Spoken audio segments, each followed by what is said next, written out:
Hello everyone and welcome to the LTSS Maryland Provider Portal webinar. My name is Waleed, and for this webinar today we will focus on the search and view of client profiles within the Clients tab. By the end of this webinar, you should be able to search for individual clients and understand the type of information that is populated in the client profile. LTSS Maryland Provider Portal is an interface for providers to access information on people referred to your agency for services, electronically accepted service referrals, bill for the services provided, review and resolve billing activity errors and exceptions, and manage your staff access to the portal. The portal also provides information related to system updates and other important communication from MDH. Provider users can log into the LTSS provider portal by using authorized credentials. On the browser type, I'm going to type in the URL for the LTSS Maryland. The system displays the login screen with fields for username and password.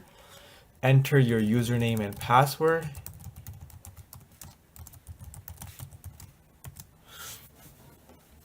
Once you have entered in your username and password, click on the sign in button. But I want to mention that please do not share your username or password with anyone. Go ahead and click on sign in. Over here, the next screen displays a pop-up with the drop-down field, choose a site. We're going to go ahead and we're going to select LTSS/ISAS Live 2014 new. And then after we have selected that, we will then go ahead and click go. I want to mention that the site can be accessed with the following browsers. Google Chrome 19 or later is recommended. Microsoft Internet Explorer 8, 9, or 10, and Firefox 12 or later as well. Once you've logged into the provider portal, you first come to the home page of the LTSS Maryland Provider Portal. This is the first screen that the providers see on the portal. On the top of the screen, we can see that we have 7 different tabs. Starting from the Home tab, we have Services, Clients, Providers, Reports, Help, and Feedback.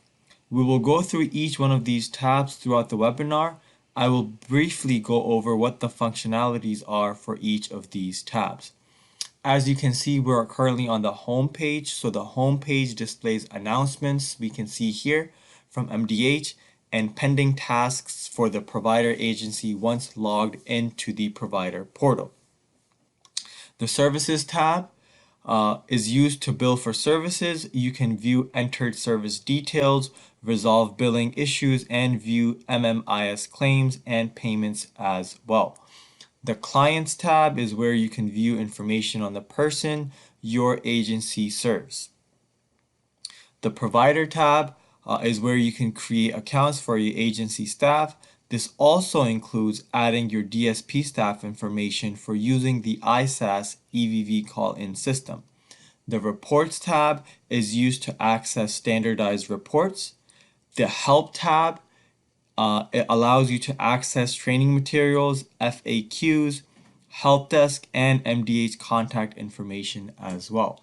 The Feedback tab is for reporting system issues. We will talk through all these tabs in other tutorials as well. Here are the steps to get to the client search page in the LTSS Maryland Provider Portal. From the home page, click on the top menu bar labeled Clients. Once you've clicked on the top menu bar labeled Clients, click Next on the Search Clients icon on the left navigation menu bar.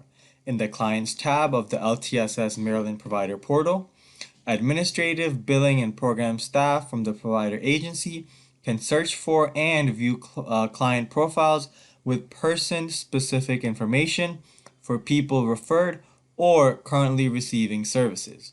Each person has a client profile that displays information about the person. The profile includes demographics, program enrollment information, person-centered plans, noted as service plans, assigned support staff, and representatives of the client. It is important to note that provider agencies are only able to search for and view persons that are actively receiving services or are approved for services in the future. In addition, providers cannot modify the client profile. Any changes that may be needed should be shared with the coordinator of community services. The client search screen with the search field is now available. The search parameters available for the user to search for client profiles are date of birth, we can see over here, phone number, last name, first name, client ID, which is the person's unique LTSS Maryland identifier. This is assigned to everyone who is in the LTSS Maryland system. The Medicaid number, the client region, so it has a drop down, so you can go ahead and select the specific region that this client, this person belongs to. We also have the enrolled program. We can see over here what type of current enrollment they're involved in with the DDA. Their current MA eligible, whether they're eligible or not. The jurisdiction, what kind of county that they live in. We also have that here as well in the client search. Provider number and provider name. So this is the provider agency locations assigned to the provider staff. All assigned provider licensed site locations are available for selection from the drop-down. We can see over here. The field allows multi-select of locations. And the last one is waiver eligibility. This relates to whether the person is currently enrolled in any one of the DDA waiver programs. So you can go ahead and you can select yes or no for that as well. So you can use as many of these parameters in any combination to search for client profiles. It is important to note that when using more than one parameter, the combination of inputs should match one or more client profiles, or else the search will not return any results.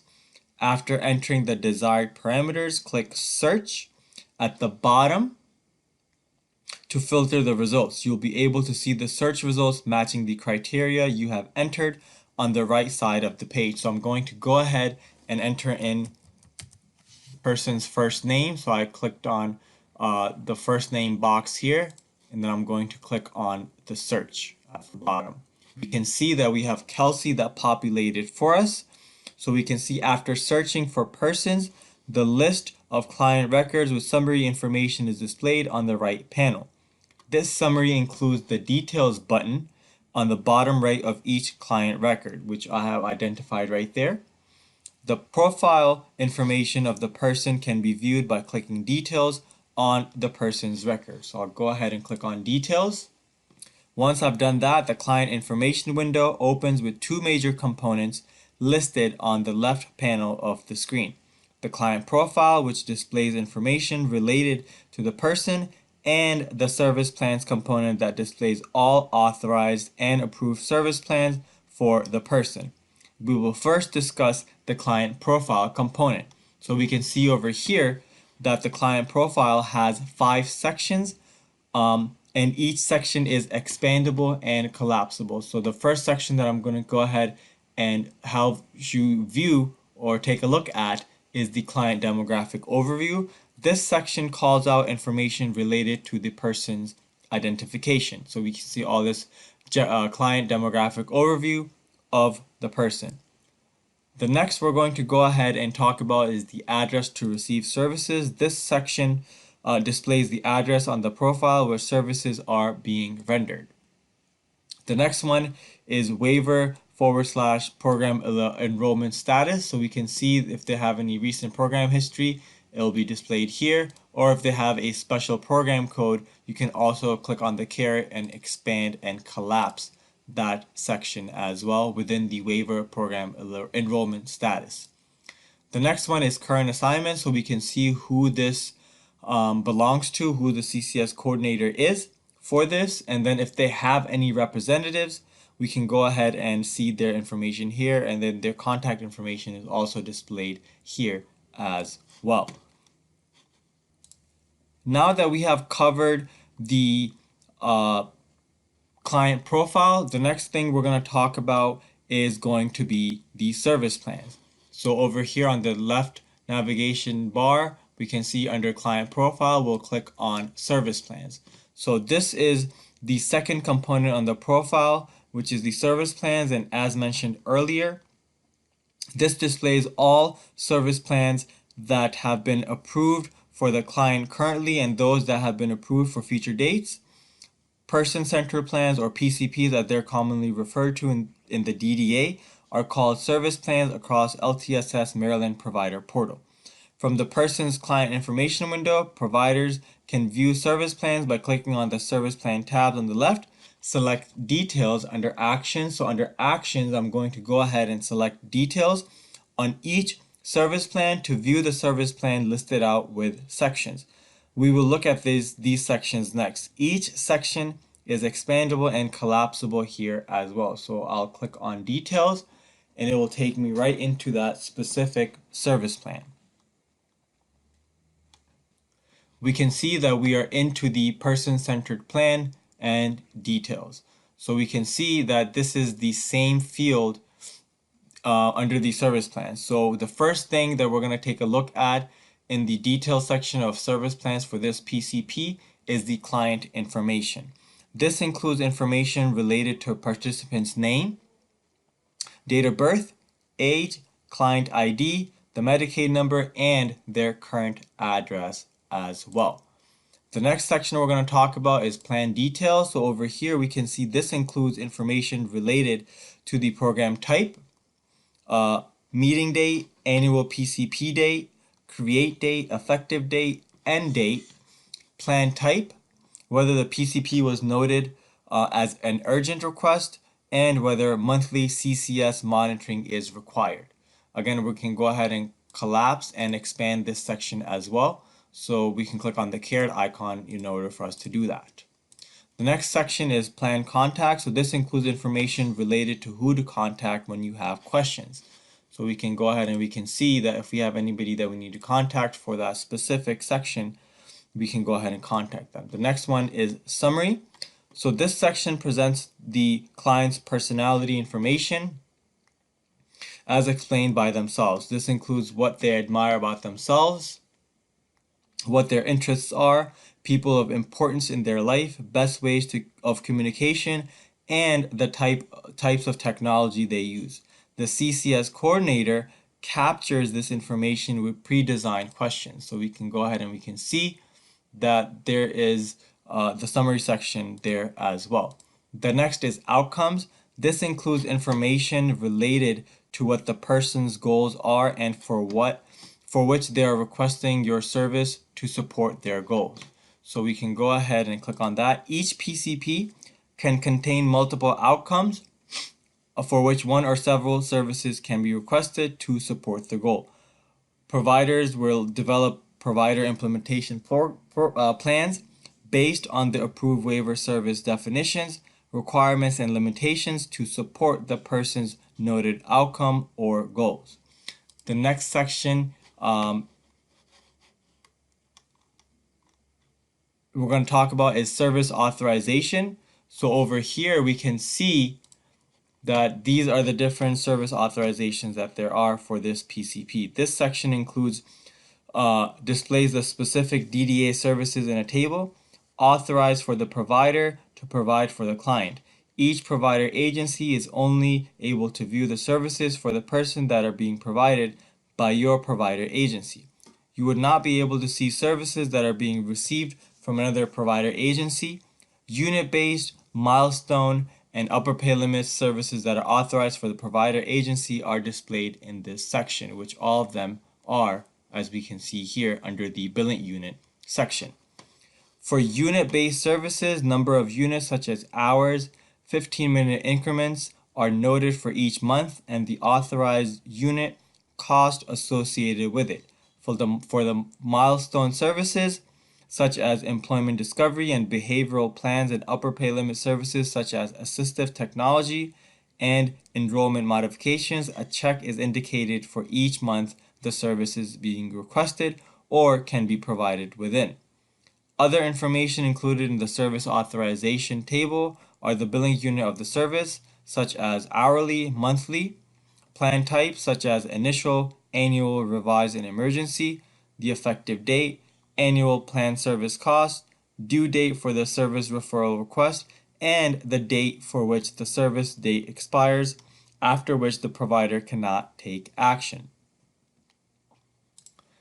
As we can see, under the service provider plan year cost, the annual waiver plan services total is the cost for waiver services, which accumulates from the annual service cost of each individual waiver service listed.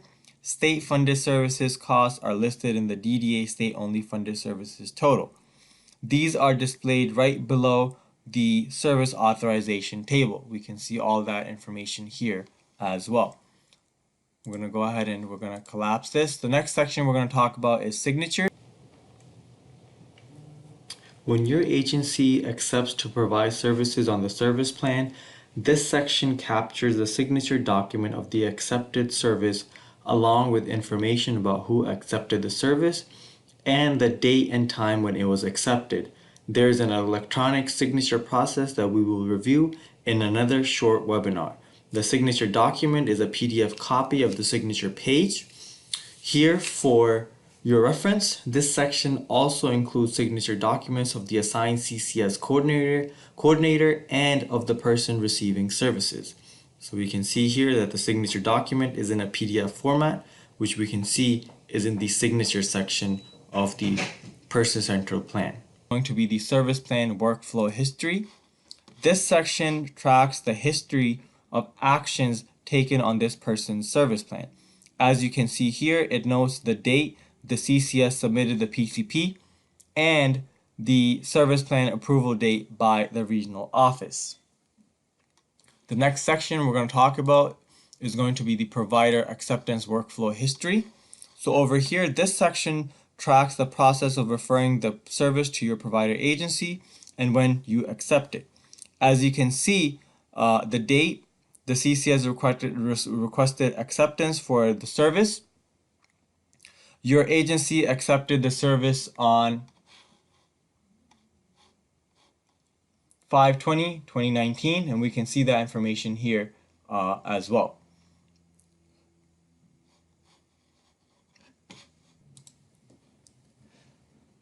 So now that we have reviewed all of the different sections for the service plan within the person-centered plan details, I will show you that you can also expand all of these sections at once. So we can click on expand all, and all of these sections will then expand for us to be able to view, and we can see that here.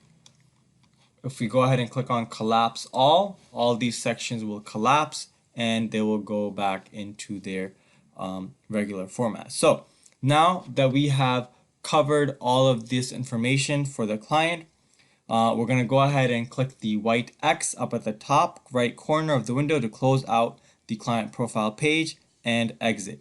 The system will then return you to the client search page where you can search for another set of clients. This concludes the short webinar on client search. This webinar reviewed how to pull up a client in LTSS Provider Portal. You can search for a person, click on client details, and view service plans information for that person. Please watch the other recorded webinars to continue learning the functionalities and other parts of a provider portal. Thank you.